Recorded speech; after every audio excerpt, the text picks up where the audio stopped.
So keep it simple: beef, butter, bacon, and eggs. If it ain't that, don't eat it. If it is that, eat all you want. You don't have to portion control. You don't have to calorie count. Eat until you're comfortably stuffed of those four foods.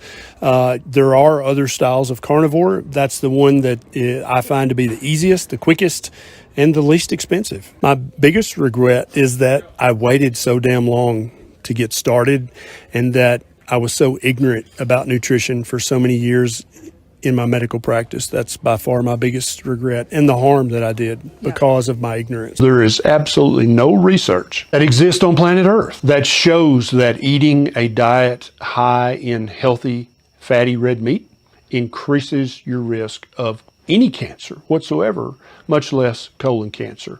All of the research that was done that showed a possible association between red meat consumption and colon cancer or any other cancer was observational research. And so by design, it cannot show causation. It can only show a possible association. Okay. I think there's multiple markers. Some of us have been in such a fog for so many decades that we don't even know what true hunger feels like. We also don't know what true satiety feels like. Because if a large portion of your diet previously was soft drinks or fruit juice and chips and treats and snacks and sitting in front of the TV doing this for hours and hours, you literally have no idea what feeling truly hungry is.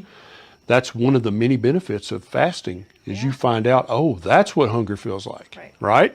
Secondly, if you're eating foods that are not nutrient dense and are not full of healthy animal fat and healthy animal protein, you also don't know what true satiety feels like. That's where eating lots of fatty meat and eggs with the yolk and sticks of butter come in, because quickly you're like, oh, that's true satiety. For some people, usually women, when they first start carnivore, it can manifest as nausea. You'll feel nauseated and you're like, oh no, it made me feel yucky. That's because you're not used to feeling that. As you continue this, that mild nausea will just turn into a sensation of, oh, I'm full. That's it, I'm done. Many of us, it takes weeks, if not a little longer, to rediscover those signals. What does that mean? What's that feeling? I don't know. And so hunger, many things can manifest as hunger. Boredom, anger, frustration, stress, tiredness. Some people will say thirst can feel like hunger. Maybe, I don't know about that one. But many things, until you are on a proper human diet for long enough, many things can trick you into thinking that you're hungry when you're really not. And so I think Bella's strategy is brilliant, because if you feel like you're hungry, eat steak and eggs and butter. Yes. Until you get that, like, oh, that's it, I can't eat another bite. And then don't eat again until you think you're truly hungry. If you are Homo sapien sapien, then you should eat a proper human diet, which consists of lots of fatty meat until you're comfortably stuffed. It is literally that simple. And there are a lot of diabetics will say, well, my doctor told me that if I eat too much red meat, that could actually make my diabetes worse. That's pure foolishness. Or if I eat too much fat, it could clog my cholesterol. Again, just pure foolishness. It's a myth that's never been proven by any meaningful research. And a lot of these people, they don't realize what they're saying. They're like, oh, carnivore is dangerous. There's no long-term research showing that it's safe.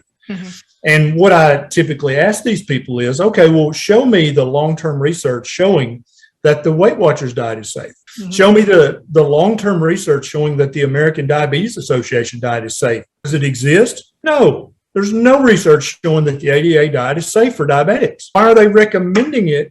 And why are they publishing articles saying carnivore is stupid when there's no research long-term showing that their diet is safe? What is the quality of the average nutrition research study?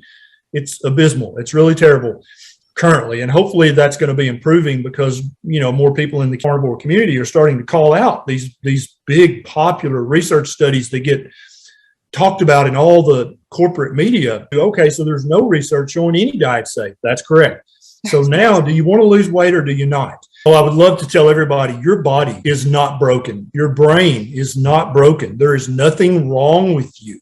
The problem is the food that you've been tricked into eating. The problem is the diet that you've been fooled into thinking is the healthy diet. What did humans eat 100,000 years ago? I want to know. And I can tell you guys, you don't have to do the paleoanthropology research I've done. It was fatty meat as much as they could get their hands on. That's what they ate. So that's the message. You're not broken. There's nothing wrong with you. You're not sinful. You're not evil. You're not weak. You're not lazy. None of that stuff that you've told yourself for years, maybe decades, none of that stuff is true. It's the diet that you've been eating. It's the food. Once again, I want to say it. You're not broken. There's nothing bad about you. There's nothing wrong with you.